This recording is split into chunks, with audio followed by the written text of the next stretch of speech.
Gold. Why don't you have any? Well, today we're going to talk about that and a few other things related to gold and silver. So first and foremost, with regard to gold, I would say that the vast majority of stackers, when they first start out, start with silver. Why? Because it's got a lower barrier to entry. You get 20, 30 bucks, you can afford an ounce of silver. You get a piece of silver in your hand, you feel it, it's real. You know, there's something to it. This guy right here obviously is one of the, I'm sure most of us have handled one of these at least once in our stocking career.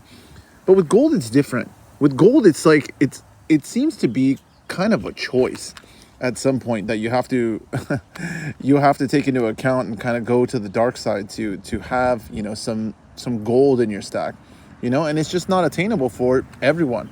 That's what makes it difficult. You really have to ask yourself, is it worth putting up the money to have something like gold? Now, one of the things that's interesting about gold is you'll hear in the stacking community things like, preservation of value and, if the SHTF or this, that, or the other thing, which is interesting, right? You would think that at the end of the day, gold is going to be much more recognizable and desirable in a situation like that. Not only that, but again, with regard to silver, one of the reasons that you'll hear, for keeping silver around is, well, obviously I wouldn't want to spend, some gold on, a loaf of bread. But then the same people who always point you back to, history and things like that, forget that, for example, in the gold rush, people would pay for food in gold. They do all kinds of things in gold. Now, obviously, it would be a small amount, and gold wasn't worth, what it is today, at least in fiat value. But, I mean, the precedent is there, right?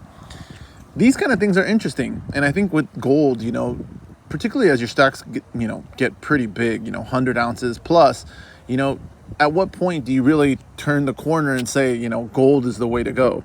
Gold is the way to preserve that dollar value in something that's, a much more manageable form. I mean, this is, thousands of dollars worth of gold in a very small area, very easy to pick up, very, easy to run with and do whatever you got to do.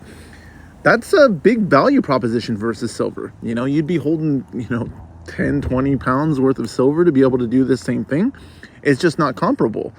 So with regard to gold, it's not really much of a question of if you're going to get into gold, it's when. But also, again, it really does depend on how long you stick with stacking. Because if, like many new stackers, you get disillusioned at some point, you may never make the transition to gold. But there is also something very, unique about gold that silver just doesn't have.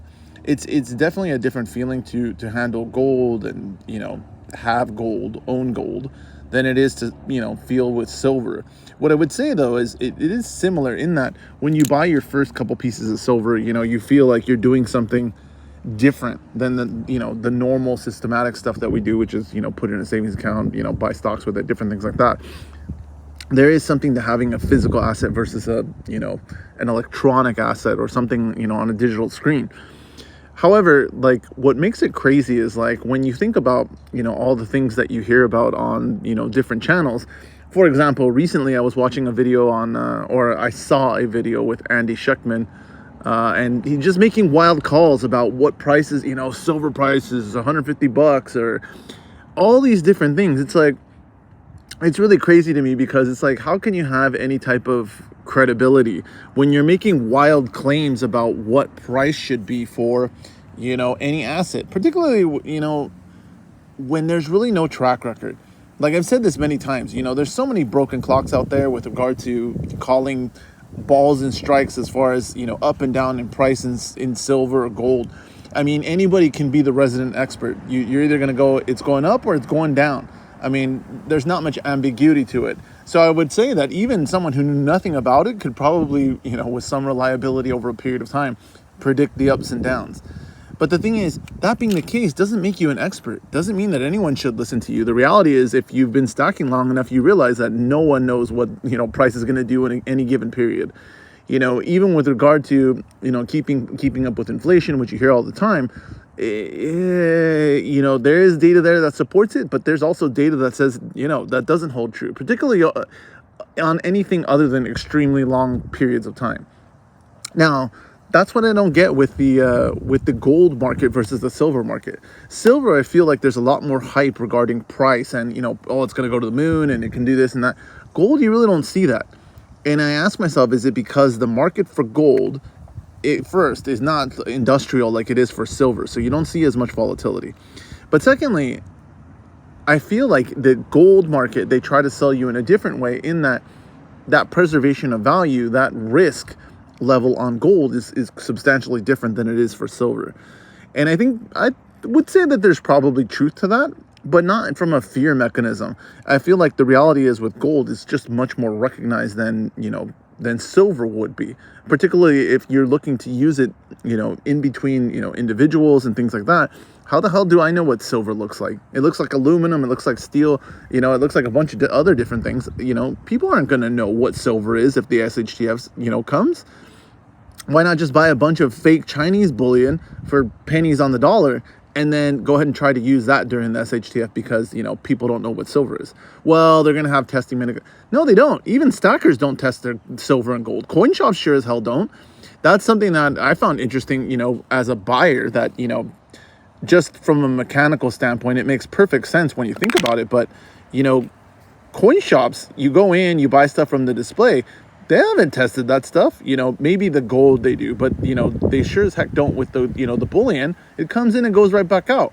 There's no time to be, individually testing each piece for its purity. You could easily buy fakes at the coin shop. It happens all the time. That's crazy to me, right? Like that's insane that, with all the technology that we have and, as if that's your business, as a coin shop, you would think there's some type of responsibility there to, see what, that what you're selling is actual real, the real deal. Apparently not. Apparently it's buyer beware, which is just kind of crazy. But that's the thing, is there that, is that air of legitimacy there with silver versus gold? I would say no. I would say definitely there's more value proposition on gold. The hard part is, again, this is real money. You really think about where it is that we live. Most people in this country can't afford to pay $1,000 bill if it came up. And yet, stackers have, massive piles of EC channels, like Tua is one. Obviously, Sal's got a massive stack. I know he's got that cartel money, so he's got a bunch of gold hidden away. These guys, they've built up stacks. They've accumulated wealth. This I would call wealth versus silver. Gold, just it's a different league than what silver is, even in small quantities. Again, keep in mind in the context of, where we live and this being America, people don't have money. Even the things that they do quote unquote own, they didn't have to pay out of pocket for. Is it real wealth? I mean, think about that.